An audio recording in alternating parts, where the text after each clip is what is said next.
अस्सलाम वालेकुम। This is our 6th lecture of management information system, जिसके अंदर हम ग्लोबल इंफॉर्मेशन सिस्टम को डिस्कस कर रहे थे। ये उसका सेकंड पार्ट है जिसमें हम challenges of global information system को डिस्कस करेंगे। तो फर्स्ट पार्ट के अंदर हमने ग्लोबल इंफॉर्मेशन सिस्टम को देखा था। इसमें हम इसके चैलेंजेस देखेंगे कि कौन से चैलेंजेस ग्लोबल इंफॉर्मेशन सिस्टम में आते हैं जब हम मूव करते हैं इंटरनेशनल लेवल पर अपनी ऑर्गेनाइजेशन के लिए। चलिए ये स्टार्ट करते हैं। ये मैंने यहाँ पे लिख दिए हैं जिसको हम आज एक्सप्लेन करेंगे। उसमें सबसे पहले है technological challenges, regulations and tariffs, differences in payments, languages differences, cultural differences, political challenges, different standards, legal barriers and different time zone। ये सारे challenges हैं जो हमें ग्लोबल इंफॉर्मेशन सिस्टम में जब हम एंटर होते हैं और मूव करते हैं तो हमें ये प्रॉब्लम्स क्रिएट करते हैं और हमारे लिए चैलेंज है जिससे हमने बाहर आना है। तो चलिए ये वन बाय वन इनको स्टार्ट करते हैं। सबसे पहले है हमारे पास टेक्नोलॉजिकल चैलेंजेस। टेक्नोलॉजिकल चैलेंजेस कौन से होते हैं? ऐसे चैलेंजेस जो आपको टेक्नोलॉजिकली पॉइंट ऑफ व्यू से आपको चैलेंज कर रहे होते हैं। For example, not all have adequate technology. सबके पास एडिकेट टेक्नोलॉजी नहीं है। अब एडिकेट टेक्नोलॉजी का मतलब क्या है कि लोगों के पास इंटरनेट की फैसिलिटी नहीं है, ऐसे राउटर्स नहीं है उनके पास अवेलेबल, या ऐसी जो टेक्नोलॉजी है इंटरनेट को यूज़ करने की जो हाई स्पीड इंटरनेट प्रोवाइड करती है वो नहीं है, जिसकी वजह से प्रॉब्लम आती है।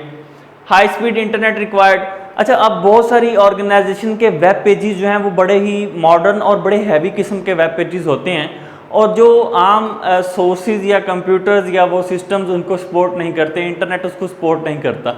सो वी कैन से दैट कि हाई स्पीड इंटरनेट रिक्वायर्ड होता है उसको चलाने के लिए। अच्छा, उसके बाद है telephone and postal code formats are different. अब डिफरेंट कंट्रीज़ के जो टेलीफोन कोड्स हैं, लाइक पाकिस्तान में +92 एंड डिफरेंट अदर्स हैं, और पोस्टल कोड जो हैं ये भी हर कंट्री का डिफरेंट है। ये भी हमारे लिए एक टेक्नोलॉजिकली चैलेंजेस है इसमें फेस आने के लिए कि डिफरेंट कंट्रीज़ में मूव करते हैं तो डिफरेंट कोड्स को और डिफरेंट जो पोस्टल कोड्स है उसको माइंड में रखना पड़ता है। नंबर सेकंड है हमारे पास रेगुलेशंस एंड टैरिफ्स। अब रेगुलेशंस एंड टैरिफ्स क्या हैं? टैरिफ टैक्सेस को भी हम कहते हैं। तो जब आप एक कंट्री से दूसरी कंट्री में मूव करते हैं तो वहाँ के टैरिफ्स या टैक्सेस जो हैं वो डिफरेंट होते हैं, उसकी रेशियो डिफरेंट होती है। इंपोर्ट ड्यूटी अलग होती है। जब आपने कोई प्रोडक्ट मंगवाई है तो उस पर आपको इंपोर्ट ड्यूटी कोई और पड़ सकती है। डिफरेंट इंपोर्ट रेगुलेशंस, इंपोर्ट की जो रेगुलेशंस हैं, जो कानून है या पॉलिसीज़ हैं वो डिफरेंट है हर कंट्री की। तो ये भी एक बड़ा चैलेंज होता है ऑर्गेनाइजेशन जब किसी और कंट्री में मूव करती है। Companies must comply the laws of destination company, और ये कंपनीज मजबूर होती हैं या वो कंप्लाई होती हैं, बाउंड होती हैं। किस बात पे बाउंड होती हैं? कि उन्होंने डेस्टिनेशन कंपनी जिस कंट्री के अंदर बिजनेस करना है उसके रूल्स एंड रेगुलेशंस को फॉलो करना पड़ेगा। ठीक है, तो ये था regulations and tariffs. Number third हमारे पास है difference in payment. Difference in payment is an another challenge of global information system. किस तरह से? एक कंट्री का पेमेंट मेथड डिफरेंट है। ई कॉमर्स ने हमें फैसिलिटेट किया, उसने कहा जी आप कार्ड से पेमेंट करें, आप जो है वो डेबिट कार्ड क्रेडिट कार्ड को यूज़ करें। बट जब हम कंट्री टू कंट्री मूव करते हैं तो वही चीज़ें हमारे लिए जो है वो एज अ चैलेंज बन जाती हैं। यूरोपियन कंट्री जो है वो डेबिट कार्ड को पसंद करती हैं, प्रेफरेंस देती हैं। अदर कंट्रीज जो हैं वो हमारी जो है वो क्रेडिट कार्ड को प्रेफरेंस देती हैं। तो ये भी एक चैलेंज है। क्रेडिट कार्ड आर प्रेफर्ड किए जाते हैं, not all have adopted this method, और सब ने क्रेडिट कार्ड वाला मेथड जब अडॉप्ट नहीं किया तो ये जब पेमेंट को डिफ्रेंशिएट या एक्सचेंज करना होता है अपनी प्रोडक्ट के तो ये भी एक सबसे बड़ा चैलेंज है हमारे लिए। क्यों? High stolen of credit card चोरी ज़्यादा होते हैं, इस वजह से भी एक मसला है, चैलेंज है। यूरोपियन जो है वो डेबिट कार्ड को पसंद करते हैं। तो ये डिफरेंस इन पेमेंट मेथड जो है ये एक चैलेंज है ग्लोबल इंफॉर्मेशन सिस्टम के लिए। नेक्स्ट हमारे पास है लैंग्वेज डिफरेंसेस। इंग्लिश को जो है वो डिफेक्टो लैंग्वेज कहा जाता है या वो मानी जाती है, लेकिन बहुत सारी लार्ज कंपनीज ने अपनी जो वेबसाइट्स हैं उनको लोकल में जो ऑर्गेनाइज किया हुआ है या उसको मैनेज किया हुआ है। अगर आप एग्जांपल ले चाइना की, तो चाइना की बहुत सारी जो चीज़ें हैं या वो लैंग्वेजेस हैं वो अपनी यूज़ करते हैं, अपने क्राइटेरियाज़ को यूज़ करते हैं। तो ये एक लैंग्वेज डिफरेंसेस जो पाया जाता है ऑर्गेनाइजेशन के अंदर या कंट्रीज़ के अंदर, ये एक बहुत बड़ा चैलेंज है किसी भी ऑर्गेनाइजेशन को सर्वाइव करने के लिए ऑन द ग्लोबल लेवल। ठीक है, तो किस ऑर्गेनाइजेशन की जो लैंग्वेजेस हैं उसको अंडरस्टैंड करना या उसी लैंग्वेज में उसको बनाना उस कंट्री की, एक डिफ़िकल्ट प्रोसेस होता है। फिफ्थ चैलेंज हमारे पास जो है वो है कल्चरल डिफरेंसेस। कल्चरल डिफरेंसेस हमारे पास क्या है कि कल्चर, हर कंट्री का कल्चर जो है वो डिफरेंट होता है, वो डिफरेंट उसके अकॉर्डिंग अमल एक्ट करते हैं। अगर आप यहाँ पाकिस्तान के अंदर देखें तो हमारी डिफरेंट जो सूबे हैं उनका कल्चर डिफरेंट है, डिफरेंट सिटीज़ के अंदर डिफरेंट तरह की लैंग्वेजेस और जो कल्चर है उसको प्रेफर्ड किया जाता है। तो हम ये कहते हैं कि जो कल्चरल डिफरेंसेस हैं ये हमेशा ही ग्लोबल इंटरनेशनल बिजनेस के लिए जो है एक चैलेंज रहे हैं। तो क्या क्या हो सकते हैं? टेस्ट, ठीक है, टेस्ट डिफरेंट है। कुछ चीज़ जो है वो खाने में, अगर खाने की अगर आप बात करें तो कोई चीज़ जो है वो कुछ लोग टेस्ट डिफरेंट टाइप्स का पसंद करते हैं, कुछ स्पाइसी हैं, कुछ किस तरह से, ठीक है। तो as compare to different countries taste different होते हैं, उनके जेस्चर्स डिफरेंट होते हैं, वो जो एक्ट कर रहे होते हैं वो उसका भी वो डिफरेंट होता है, ठीक है। तो जेस्चर्स डिफरेंट हैं, प्रेफर्ड कलर डिफरेंट है, हर कंट्रीज के अंदर डिफरेंट कलर्स की डिफरेंट प्रेफरेंसेस है, वो उसको किसी और पॉइंट ऑफ व्यू से जो है वो रिकॉग्नाइज करते हैं, और किसी एक कंट्री में वही कलर जो है किसी और पॉइंट ऑफ व्यू से वो रिकॉग्नाइज किया जाता है या उसकी इंपॉर्टेंस कोई और है। इसी तरह से एटीट्यूड अबाउट वर्क, ठीक है, लोगों के काम करने का जो एटीट्यूड है वो पॉजिटिव है, वो नेगेटिव है। डिफरेंट कंट्रीज में डिफरेंट तरह के, एज कम्पेयर टू पाकिस्तान, अगर हम चाइना की बात करें तो वहाँ पे डेडिकेटेड लोग हैं, ज़्यादा काम करने के लिए ज़्यादा वो हैं। पाकिस्तान के अंदर भी हैं लेकिन हर फील्ड के अंदर जो है वो इस तरह के नहीं हैं। तो हम ये कह सकते हैं कि एटीट्यूड अबाउट वर्क जो है वो पॉजिटिव एंड नेगेटिव जो है वो इम्पैक्ट क्रिएट करता है, ठीक है। तो हम ये कह सकते हैं कि जो कल्चरल डिफरेंसेस हैं ये एक चैलेंज रहा है ग्लोबल इंफॉर्मेशन सिस्टम के लिए। फिर उसके बाद है पॉलिटिकल चैलेंजेस। अब पॉलिटिकल चैलेंजेस क्या हैं? जो पहले भी मैंने आपको बताया कि एक गवर्नमेंट चेंज होती है तो उसकी नई पॉलिसीज़ होती हैं और दूसरी की डिफरेंट पॉलिसीज़ होती हैं। अब यहाँ पे देखें कि इंफॉर्मेशन इज़ पावर। जो इंफॉर्मेशन होती है एक पावर होती है, लेकिन इस इंफॉर्मेशन को कुछ गवर्नमेंट जो है वो ईजी एक्सेस नहीं देती।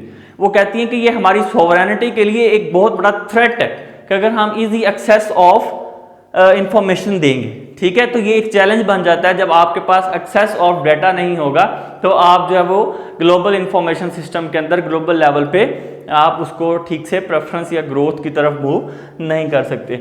सम government limits how the internet is used. कुछ गवर्नमेंट्स जो हैं वो लिमिट लगा देती हैं कि इंटरनेट को यूज़ किस तरह से करना है। तो जब ये लिमिट लग जाएगी तो आपके पास एक्सेस नहीं है, इजी एक्सेस नहीं है, तो आप ठीक से परफॉर्म नहीं कर पाओगे। फिर global companies must obey local laws.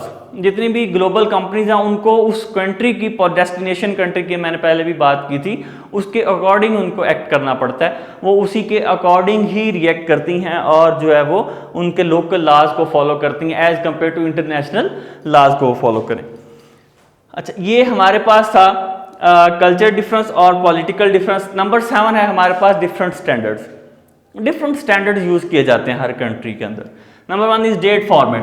अब किसी कंट्री के अंदर जो है वो डेट है, फिर मंथ है, फिर ईयर, और किसी के अंदर फर्स्ट मंथ है, फिर डेट है एंड फिर ईयर है।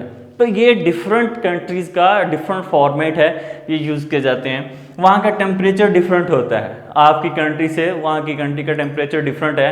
काम करने का जो कुछ जो कंट्रीज़ हैं वहाँ पे जो है वो जो विंटर सीज़न है वो ज़्यादा है, कुछ में समर सीज़न ज़्यादा है, तो ये भी एक प्रॉब्लम है।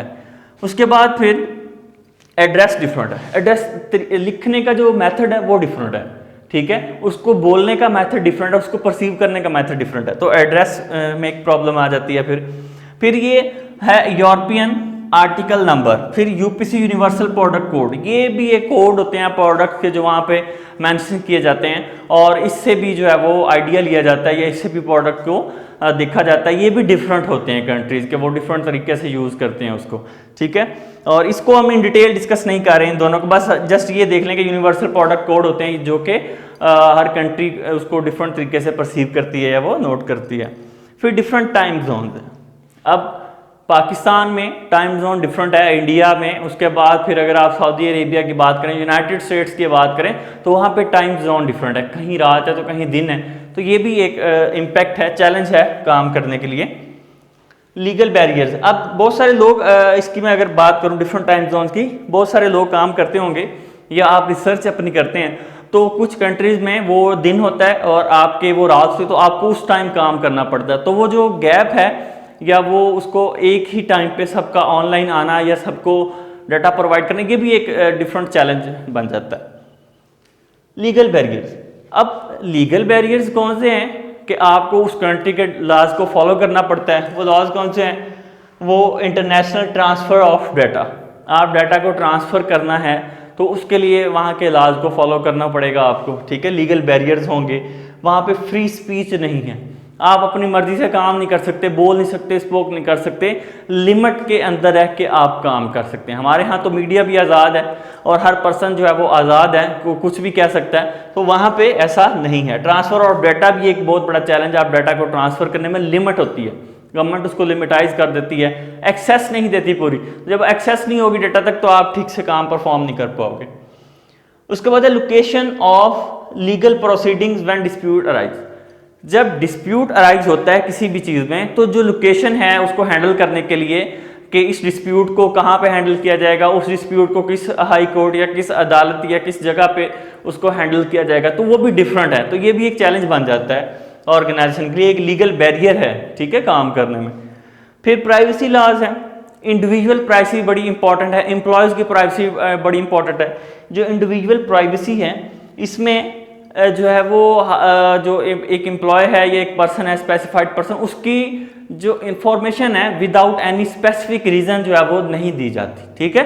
तो ये भी एक चैलेंज है और ये इसको कहते हैं कि एक अनसॉल्व्ड चैलेंज रहा है इंटरनेशनल बिजनेस के अंदर, प्राइवेसी, ठीक है। तो ये प्राइवेसी जो है वो एक अनसॉल्व्ड चैलेंज है इंटरनेशनल बिजनेस के अंदर, जिसको हम देख रहे हैं। तो ये कुछ लीगल बैरियर्स हैं जिसको हमने यहाँ पे नोट किया है। ये जितने भी बैरियर्स को हमने डिस्कस किया है ये चैलेंजेस हैं, challenges of global information system. इसमें पॉलिटिकल चैलेंजेस हैं, लोकल डिफरेंसेस हैं लैंग्वेजेस के अंदर। ये सारे का सारा जो सिस्टम है ये मिल के एक चैलेंजेस बनाता है, ग्लोबल इंफॉर्मेशन सिस्टम में रुकावटें पैदा करता है, ठीक है। तो इसको आप देख लें, अगर लेक्चर में कोई कन्फ्यूजन हो तो आप देख लें। इससे पहले वाला जो लेक्चर है वो इसके ग्लोबल इंफॉर्मेशन सिस्टम की डेफिनेशंस और उसके प्रोज एंड कॉन्स पे है, उसको देख लें। लेक्चर को अगर नहीं समझ आई, कोई क्वेश्चन है तो वो कमेंट के अंदर आप पूछ सकते हैं।